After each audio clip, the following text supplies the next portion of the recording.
Another week goes by, and the regressives are always surprising us to how low they can go. Anyway, the US dropped the biggest non-nuclear bomb in the world in Afghanistan yesterday. Sure, there is a Russian bomb that says it is even bigger, but very little evidence has come out of its existence, and there are questions about its veracity or power. The bomb is so powerful that it can destroy anything within a 1-mile radius from its blast zone. It makes for some very pretty mushroom clouds and a big boom. I love big booms, especially when carpet-licking, goat-humping terrorists are the target. A bomb of this sort should be enough to damage the morale of carpet-licking, goat-humping terrorists, or at least destroy them psychologically. According to the US military, it has killed a total, so far, of 36 carpet-licking, goat-humping terrorists. You would think that this would be such a great news that regressives would jump in joy. But no! You are wrong! They condemned it! We will go through a few tweets from the regressives. First, we have this special snowflake called Linda Sarsour. If you had any doubts about her allegiance and where she stands in the civilized world, this shall bury any doubt. Think of it like putting your doubt to sleep with the fishes. That's a smart one. I think so. And here we have another example of a special snowflake. But ma'am, MOAB doesn't stand for Mother of All Bombs. That's just a nickname. The army gave it to it. It stands for Massive Ordnance Air Blast. But whatever makes you feel important, you special snowflake. And the regressives always seem to follow the most barbaric, retrograde ideology they can possibly find.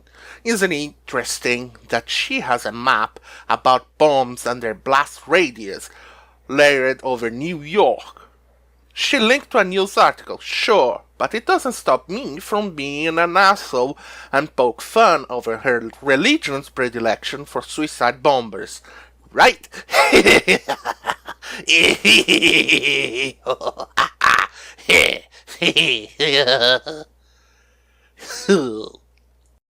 No civilian death so far, and if you waited for a few hours, the number of carpet-licking, goat-humping terrorists killed would have been available. Why don't you worry more on the idea that carpet-licking, goat-humping terrorists are using civilians as human shields, huh? Why don't you, huh? Maybe because you support them, right? She seems to stand against anything the US does. We move to North Korea now, because she's obviously worried about the North Koreans and not the South Koreans or the Japanese from a pint-sized dwarf who has threatened the world. The South Koreans and the Japanese with nuclear weapons. Or maybe you only side with the bad ilk. Maybe your religion has something to do with this. And the Japanese are worried that the unstable pint-sized dwarf will launch sarin gas-tipped rockets towards the Japanese. And why don't you worry about the people from North Korea? You also don't seem to care much about the North Koreans living under the regime from the pint-sized dwarf. They suffer a lot, including hunger and being taken to concentration camps just for standing against the idiot. And now we are back to carpet-licking, goat-humping terrorists. Maybe if your regressive religion wasn't so violent and allowed a reform, we wouldn't be in this quagmire in the first place. Ever since Islam was created, it has been at war with everyone. Your ideology is guilty of the biggest number of terror attacks in the world, atrocities like slavery, We managed to beat the Atlantic slave trade, to genocides, to wiping out cultures, to pillaging and destroying, to destroying the life of people who dare say no to it, including recently this week Dina Ali, who tried to escape Saudi Arabia only to be taken in custody in the Philippines and then beaten and gagged and sent back to Saudi Arabia. Right now, we have no idea what's happening to her. And you don't care anything about these people. And this special snowflake is shedding a tear for the carpet-licking, goat-humping terrorists. Fuck you and your barbaric religion. No, he won't.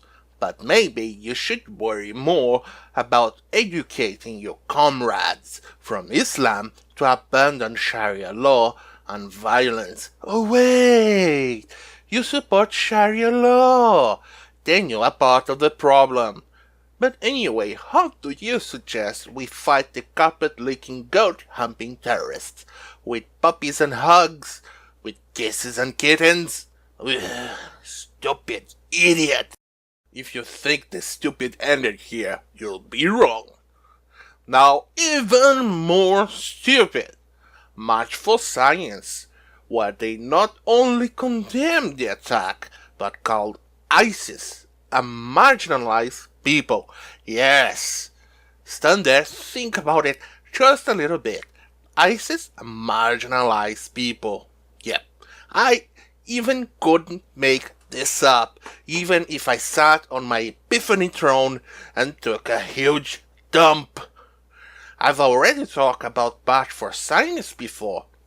You can check the video on the links below.